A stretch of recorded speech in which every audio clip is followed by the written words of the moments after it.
The crystalline spires of the Astrian palace caught the light of 3 setting suns, casting prismatic shadows across Princess Thera's chambers. She stood before the holographic display, her silver-flecked skin shimmering with barely contained emotion as she watched footage of Earth's military campaigns. The images showed humans, persistent, resourceful, and utterly terrifying in their capacity for both destruction and survival. The treaty must be sealed with more than words, her father, Emperor Varian, had declared hours earlier. Earth's military might has grown too significant to ignore. We need this alliance, and they demand a union of our bloodlines.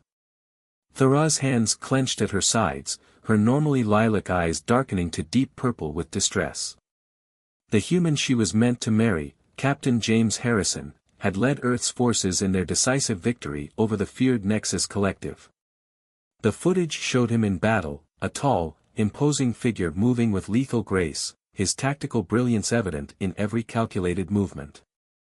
"They're barbarians," she whispered to her companion and advisor, Lyra, whose luminescent patterns shifted in concern. "How can father expect me to bind myself to one of them? Their planet is a fortress, their people trained for war from birth." "Perhaps," Lyra responded carefully, her crystalline voice gentle, "that is precisely why we need this alliance. The galaxy grows more dangerous by the day. The Nexus Collective may be defeated, but other threats lurk in the void between stars." Thera turned from the display, moving to the window that overlooked Astrea Prime's capital city. Unlike the fortress cities of Earth, their metropolis was an artistic masterpiece of flowing architecture and suspended gardens. The Astrian people had spent millennia perfecting the harmony between technology and natural beauty. How could she bridge such a vast cultural divide? A soft chime announced another visitor, her brother, Prince Diran, his military uniform marking him as one of the few Astrians who understood combat. "Sister," he said, "I've reviewed Captain Harrison's service record. It's impressive." "You mean it's terrifying," Thera corrected, but Diran shook his head. "I mean he's shown remarkable restraint and innovation. Did you know he negotiated peace with 3 systems during the Nexus campaign? He found diplomatic solutions where others saw only targets." Diran approached the holographic display, cycling through different footage. "Watch this." The scene showed Harrison protecting a group of civilian refugees, not human, but Nexus citizens caught in the crossfire. He used his own shield to cover their retreat, coordinating his troops to ensure every innocent made it to safety before engaging the enemy forces. "This isn't the action of a mindless warrior," Diran insisted. "There's intelligence there, and compassion." Thera watched the scene replay, noting details she'd missed before, the efficiency of Harrison's movements, yes, but also the care he took to minimize civilian casualties. It contradicted everything she'd assumed about humans. A royal attendant appeared at her door, bowing deeply. "Your Highness, we've received word. The Earth delegation's ship has entered our system. They'll arrive within 6 hours." Reality crashed back like a wave. Soon she would face this human warrior in person, this man who commanded both fear and respect across the galaxy. She dismissed her visitors, needing time alone to prepare herself mentally for what was to come. In her private sanctuary, surrounded by the bioluminescent flowers of her world, Thera accessed the secure diplomatic channels. She found herself pulling up more information about Earth, about humans, about Harrison specifically. Their history was indeed filled with conflict, but also with remarkable achievements, art, music, literature, scientific discoveries made at a pace that dazzled other civilizations. As the hours counted down, Thera felt her resolve strengthening, not to reject this arrangement, but to understand it. If she was to be part of this historic alliance, she would need to look beyond her prejudices and see the full picture of humanity, both its capacity for violence and its potential for greatness. The royal gardens began to glow as night fell, their natural bioluminescence turning the palace grounds into a sea of living light. Soon, those gardens would witness the first meeting between an Astrian princess and the human warrior who might hold the key to both their civilization's futures. Thera touched the ceremonial medallion at her throat, a symbol of her royal duties and responsibilities. Whatever her personal feelings, she was her father's daughter, and she would face this challenge with the grace expected of an Astrian royal. The distant sound of atmospheric engines signaled the approach of the first Earth vessels, advanced scouts securing the area for their diplomatic ship. Thera squared her shoulders, watching the lights of their ships pierce the darkening sky. The time for preparation was over. Soon, she would come face to face with Captain James Harrison, and the future of two civilizations would begin to unfold. The Earth diplomatic vessel descended through Astrea Prime's atmosphere like a falling star, its sleek design a stark contrast to the organic curves of Astrian architecture. Princess Thera stood at the base of the crystal landing platform, flanked by the royal guard, their ceremonial armor catching the first rays of dawn. Captain James Harrison emerged first from the ship, and Thera's breath caught in her throat. The Holovids hadn't done him justice. He moved with a warrior's grace, but his eyes held an unexpected warmth. Standing well over 6 feet tall, his dress uniform bore the medals of his campaigns, yet he wore them with humility rather than pride. "Your Highness," Harrison said, bowing with perfect precision. His voice was deep but gentle, like distant thunder without the threat of storm. "I am honored to meet you." His brown eyes met hers directly, and she noticed flecks of gold in them, a detail that seemed absurdly important in that moment. "Welcome to Astrea Prime, Captain Harrison," Thera replied, her diplomatic training keeping her voice steady. "We trust your journey was pleasant." "Very much so, Your Highness. Your world's beauty is legendary, but seeing it firsthand." He gestured to the surrounding landscape, genuine appreciation lighting his features. "No description does it justice." The formal introductions continued, but Thera found herself studying Harrison's interactions with her people. He greeted each official with respect, remembered their names, and showed particular interest in their cultural achievements. This was not the behavior of a savage warrior. During the tour of the palace grounds, Harrison surprised her again. At the Royal Archives, he paused before an ancient stellar map, his eyes scanning the intricate crystalline structure with understanding. "Your people were mapping quantum corridors while we were still learning to sail wooden ships," he remarked. "The mathematical precision here is extraordinary." "You understand quantum cartography?" Thera asked, unable to hide her surprise. Harrison smiled, a gesture that softened his strong features. "I made it my mission to study your civilization's achievements before coming here.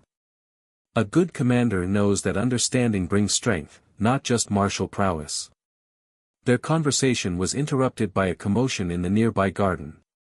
A young Astrian child had climbed one of the floating crystal formations and couldn't get down, the anti-gravity field making rescue difficult. Before the guards could react, Harrison assessed the situation and moved with surprising agility. "May I?" he asked Thera, already removing his formal jacket. At her nod, he navigated the anti-gravity field with calculated movements, using his military training in an unexpected way. He reached the child, speaking soft words of encouragement, and managed to guide them both safely down. The child's parents rushed forward, torn between gratitude and ingrained wariness of the human. Harrison simply knelt to the child's level, producing a small holographic puzzle from his pocket, a traditional Earth game. "For your courage," he told the wide-eyed youngster. Thera watched the interaction, her preconceptions crumbling further. "You carry toys with you, Captain." "Diplomatic gifts," he explained, standing. "Sometimes the smallest gestures build the strongest bridges." His eyes met hers again, and something unspoken passed between them, an acknowledgement of their shared responsibility in building those bridges. The day progressed with a series of diplomatic meetings, but it was the informal moments that caught Thera's attention. Harrison's questions about Astrian culture were thoughtful and specific. During a demonstration of their quantum technology, he showed not just comprehension but genuine enthusiasm. At the evening reception, Harrison proved equally adept at navigating social complexities. He handled the subtle political maneuvering of court officials with diplomatic skill, deflecting attempts to draw him into factional disputes with grace. The surprise came during the traditional Austrian light dance, where participants moved through choreographed patterns of bioluminescent energy.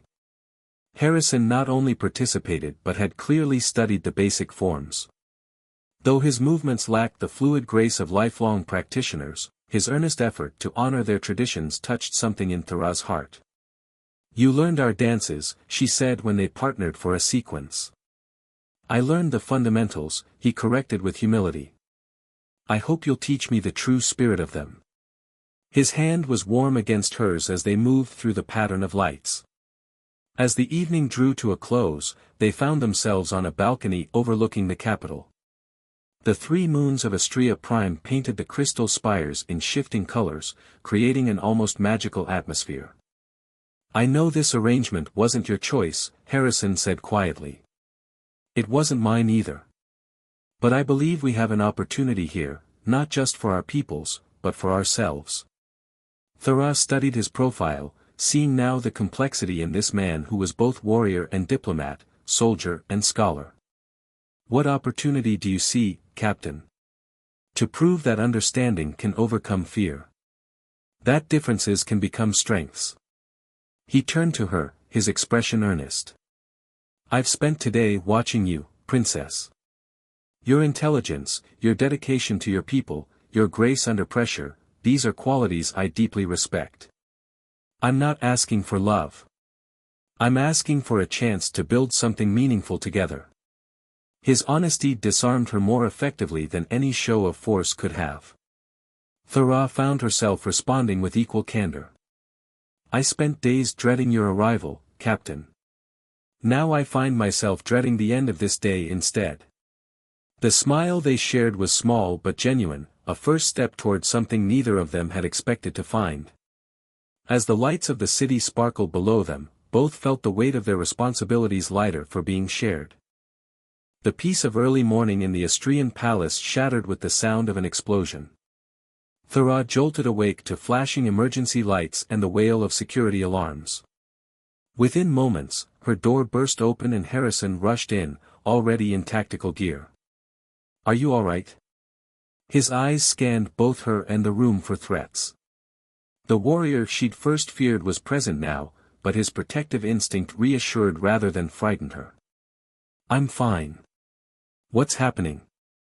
Thara grabbed her ceremonial robe, its sophisticated tech activating personal shields. "Someone breached the quantum core chamber," Harrison explained, leading her toward a secure location. "They're trying to destabilize the palace's power grid." His movements were precise, professional, but she noticed how he positioned himself between her and potential danger. Through the crystal corridors, they encountered chaos. Palace guards rushed to contain the situation, but the attackers had chosen their moment well. Most of the senior security staff were occupied with diplomatic proceedings, leaving crucial systems vulnerable.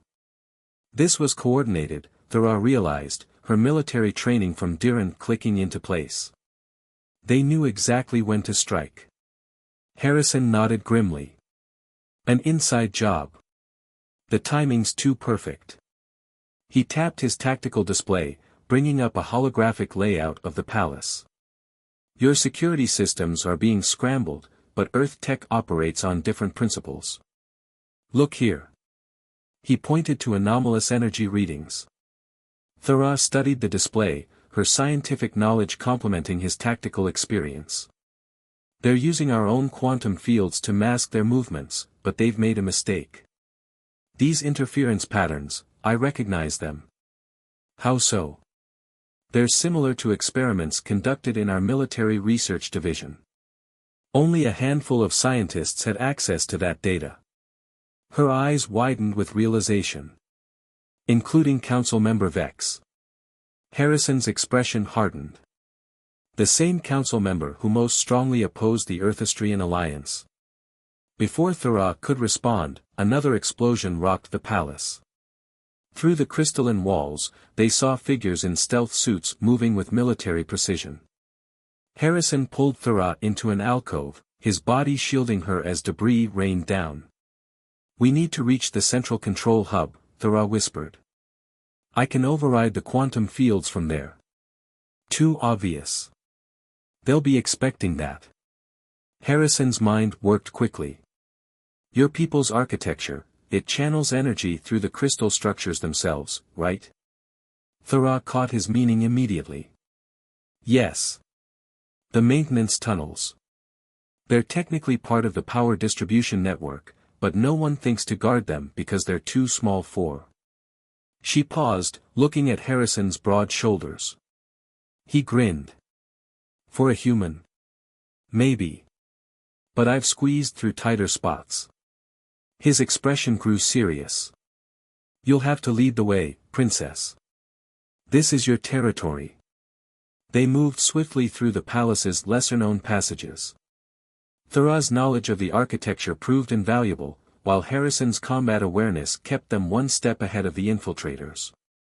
In close quarters, they developed an unspoken understanding, her subtle gestures warning of structural hazards, his hand signals alerting her to potential threats.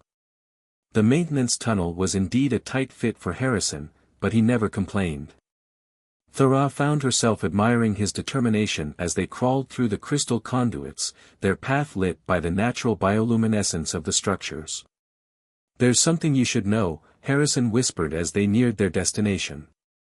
Before the explosions, I intercepted communications suggesting this isn't just about stopping the Alliance. Someone's trying to trigger a war between our peoples. Thera's blood ran cold.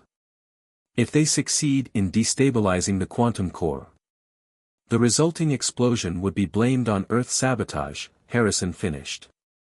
Your father would have no choice but to retaliate. They reached a junction point where the tunnel opened into a small maintenance chamber. As Thera worked to access the systems, Harrison kept watch. The distant sound of fighting echoed through the crystal walls. Why tell me this? Thera asked, her fingers flying over the control crystals. For all you know, I could be part of the conspiracy. Harrison's response was immediate. Because in the day I've known you, I've seen your commitment to peace. Your dedication to your people. Your willingness to set aside prejudice for the greater good. He paused, then added softly, and because I'm starting to trust my heart as much as my tactical instincts. Before Thera could process that statement, her access codes worked. The maintenance chamber's displays lit up, showing the full extent of the infiltration. There, she pointed. They're using quantum resonance to mask their life signs, but look at the power fluctuations. Harrison studied the patterns. Can you reverse it? Better. Thera's fingers danced across the controls. I can use their own masking field to trap them. The quantum resonance works both ways. As they watched, the infiltrators' stealth systems began to fail. Security forces, coordinated by Diran, moved in to contain the situation. But the success felt hollow as they discovered the true scope of the conspiracy. Multiple members of the High Council were involved, Thera said, reviewing the data. All opposed to the Alliance, all convinced that humanity would eventually turn on us. Harrison's hand found hers in the dim light of the maintenance chamber. Then we'll prove them wrong. Together. The warmth of his touch, the steadiness of his presence, made the weight of their discovery bearable. As they emerged from the tunnels to face the aftermath of the attack, Thera realized something had fundamentally shifted between them. The arrangement that had begun as a political necessity had become something else entirely, a partnership forged in crisis, built on growing trust and mutual respect. In the days following the attack, the Astrian palace transformed into a center of intense investigation. Thera and Harrison found themselves working closely together, their complementary skills creating an effectiveness that surprised even their strongest supporters. The morning light filtered through the quantum-enhanced crystals of the investigation chamber as they reviewed evidence. Harrison stood before a holographic display of conspiracy connections, his soldier's mind picking apart tactical patterns. Thera sat nearby, analyzing quantum signatures from the attacker's equipment. The technology is definitely of Astrian origin, she said, frustration evident in her voice. But it's been modified with techniques I've never seen before. Someone's been sharing our classified research. Harrison moved closer, studying the data over her shoulder. His presence had become familiar now, comforting rather than intimidating.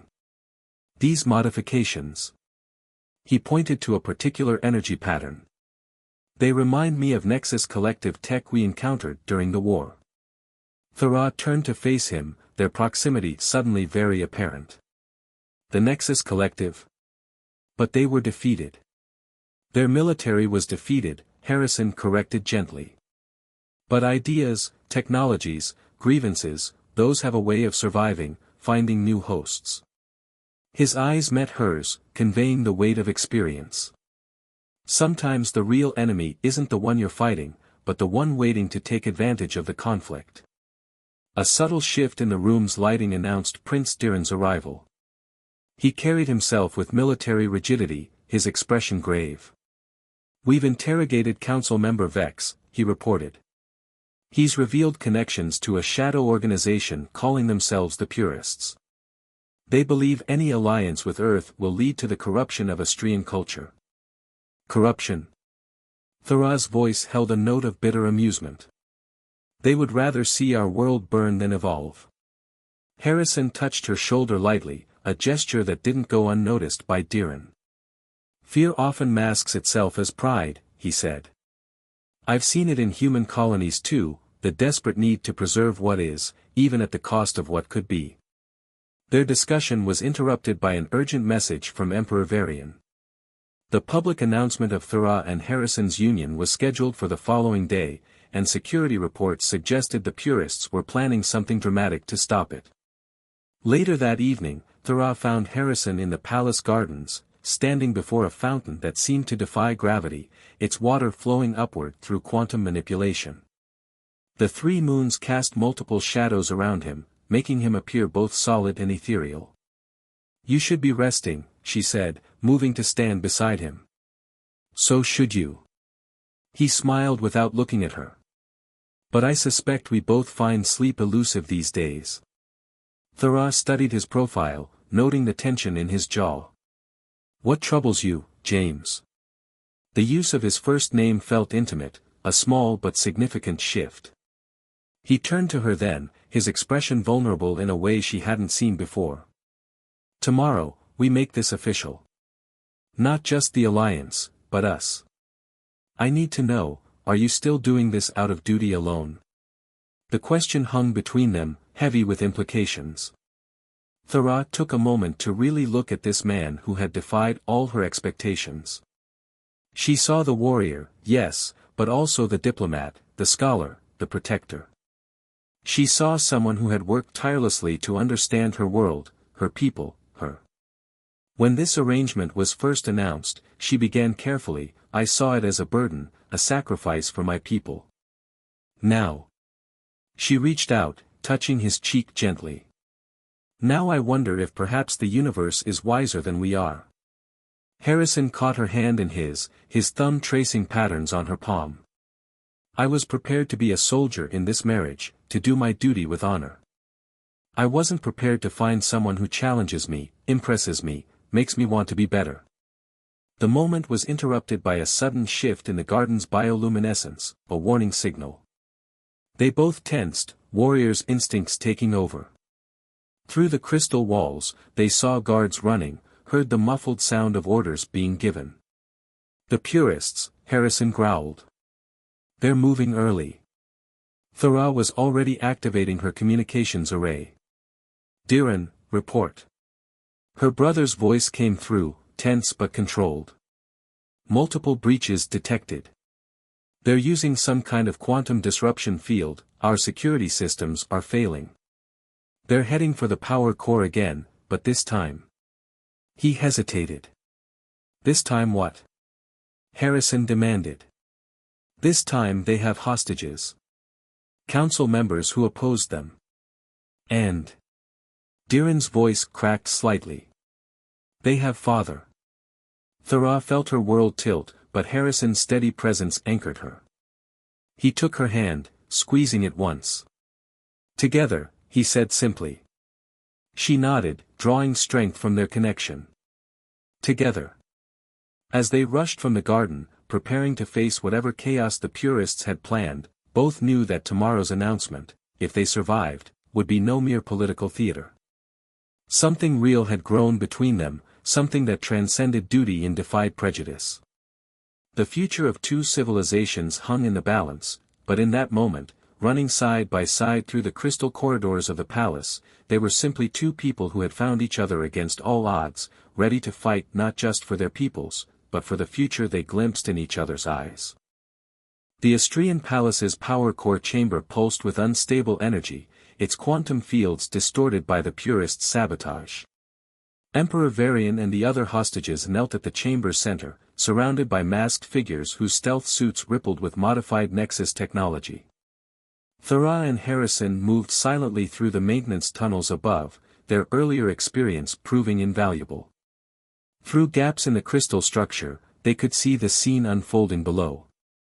Council member Vex stood before the Emperor, his ceremonial robes replaced by combat gear. "Your Majesty," Vex's voice dripped with false respect, "you force us to take extreme measures. This alliance with Earth will be the death of everything we are. Better to die pure than live corrupted by human influence." "The only corruption here," Emperor Varian replied calmly, "is in hearts too closed to embrace change." Harrison caught Thera's attention, gesturing to his tactical display. The quantum disruption field had created blind spots in the chamber's security systems, but it also affected the purists' own tech. They could use that. Thera understood immediately. She began recalibrating her quantum resonance device while Harrison prepared for combat. Their eyes met in the dim light, volumes spoken without words. They had come so far from their first meeting, from prejudice to partnership, from arrangement to something deeply real. "Whatever happens," Harrison whispered, "know that meeting you has changed everything for me." Thera touched his face gently. "Then let's make sure we have time to explore exactly how much." Her smile held both tenderness and determination. Below, Vex continued his tirade. "Once the power core destabilizes, Earth will be blamed. War will be inevitable. Our people will remain pure, untainted by human." The chamber's lights flickered as Thera's device activated. The quantum disruption field wavered, creating moments of chaos that Harrison exploited perfectly. He dropped from above, his combat training evident in every precise movement. Before the purists could react, he had disabled 3 of their members and created a path to the hostages. Thera followed, her royal combat training complementing Harrison's military expertise. They moved in perfect sync, his strength and tactical knowledge matching her agility and understanding of Astrian technology. The purists found themselves facing an enemy that embodied exactly what they feared, the seamless integration of human and Astrian capabilities. "This is what you fear?" Thera called out as she deflected a quantum blast. "This unity? This strength?" Harrison reached the Emperor, quickly working to free him. "Your Majesty, stay close." His voice was professional, but his actions showed deep respect for Astrian authority. Vex, seeing his plan unraveling, made a desperate move toward the power core controls. "If we can't save our civilization one way, we'll save it another." His hands flew over the crystals, initiating an overload sequence. The chamber filled with pulsing energy as the power core began to destabilize. Warning sirens blared throughout the palace. But Thera and Harrison exchanged a knowing look, they had prepared for this. "Now!" Thera shouted, activating the device they had modified together. It sent a cascading wave of quantum energy through the chamber, using the purists' own disruption field against them. Their tech failed completely, leaving them vulnerable. Palace guards, led by Diran, burst in through multiple entrances. The remaining purists were quickly subdued, but the power core's warning signals continued to blare. "The overload sequence," one of the freed council members cried, "it can't be stopped remotely." Harrison turned to Thera. "The maintenance tunnels. If we can reach the manual override." "We'll never survive the radiation," she replied, but her feet were already moving toward the access point. Together, he reminded her, following close behind. They reached the override controls as the chamber's radiation levels rose to dangerous levels. Working in tandem, they initiated the shutdown sequence. Their skin began to burn from the quantum exposure, but neither stopped. Harrison's strength helped turn mechanisms too heavy for one person, while Thara's expertise guided their actions.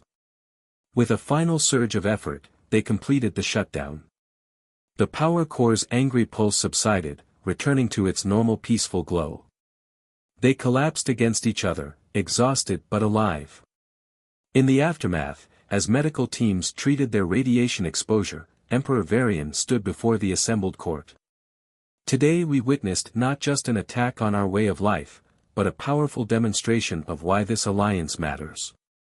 Human strength and Astrian wisdom, working as one. He approached where Thara and Harrison sat together, their hands intertwined. What began as a political arrangement has become something more profound, a symbol of what our peoples can achieve together.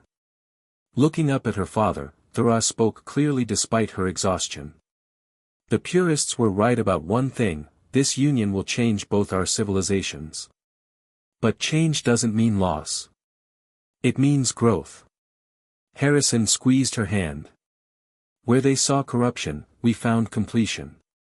The formal announcement of their union took place the next day, but it was a mere formality. The real ceremony had happened in that power core chamber, in the moment they chose to risk everything not just for duty, but for love. As they stood on the palace balcony, watching human and Astrian ships perform a joint honor flight overhead, Harrison turned to his bride. "Still worried about marrying a savage?" Thara laughed, her eyes sparkling. "Oh, you're still a warrior," she teased. "But now I know that's just one part of who you are." She touched the ceremonial medallion at her throat, a new one, crafted to incorporate both Earth and Astrian symbols. "Just as I am more than a princess. We are what both our peoples can become," Harrison said softly. "Not just coexisting, but thriving together." Above them, the three suns of Astrea Prime painted the sky in brilliant colors, while Earth ships danced with Astrian vessels in a display of unity. Two civilizations, once divided by fear and prejudice, had found their future in the most unexpected of places, the hearts of a warrior and a princess who dared to see beyond their differences to the strength that lay in unity.